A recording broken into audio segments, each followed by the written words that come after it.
আমার কথা শোনার জন্য আবার আপনাদের ধন্যবাদ। গুলশান থানার সাবেক ওসি ট্রাইব্যুনালে, আন্তর্জাতিক অপরাধ ট্রাইব্যুনালে শুনানিতে হাউমাউ করে কাঁদছেন আর বলতেছেন, আমি এর সাথে ছিলাম না, আমি ছাত্র জনতা আন্দোলনের পক্ষেই ছিলাম, আমাকে ক্ষমা করে দেন, আমি এর সাথে ছিলাম না। বারবার করে তিনি এই কথা বলতেছেন আর কাঁদছেন।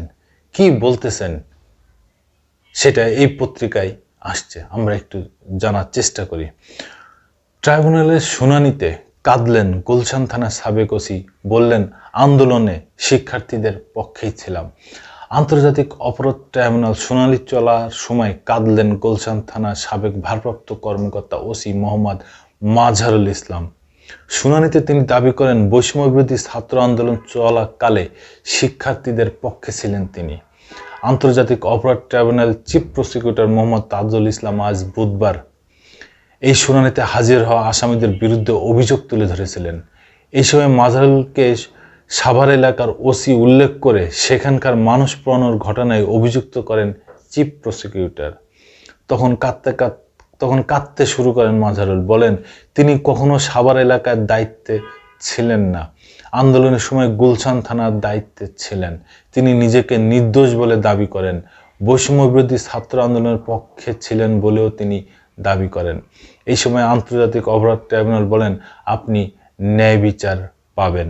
এরপর চিফ প্রসিকিউটর মোহাম্মদ তাজুল ইসলাম বলেন তিনি ভুল করে মাজহারুলকে সাভার এলাকার দায়িত্ব পালনের কথা বলেছেন। আন্দোলনের সময় মাজহারুল গুলশান থানার ওসি হিসাবে দায়িত্ব পালন করেছেন।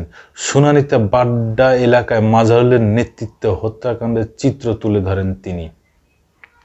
এরকম আরো অনেক কিছু এই আন্তর্জাতিক ট্রাইব্যুনালে আসবে। অনেক আসামি এখানে কান্নাকাটি করবে, অনেক আসামি তাকে নির্দোষ দাবি করবে, কিন্তু প্রকৃত তথ্য, প্রকৃত সত্যটা এখানে তুলে ধরতে হবে। কে সঠিক ছিল আর কে বেঠিক ছিল, কে আন্দোলনের পক্ষে ছিল, কে আন্দোলনের পক্ষে ছিল না।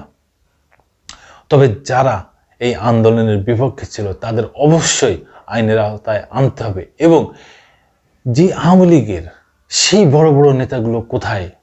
তারা কি দেশ ছেড়ে পালিয়েছে? যাদের নির্দেশে এই আন্দোলনের পরে গুলি চালানো হয়েছে তারা কোথায়? তাদের অবশ্যই আইনের আওতায় আনতে হবে। এটাই এই সরকারের মূল কাজের একটা অংশ।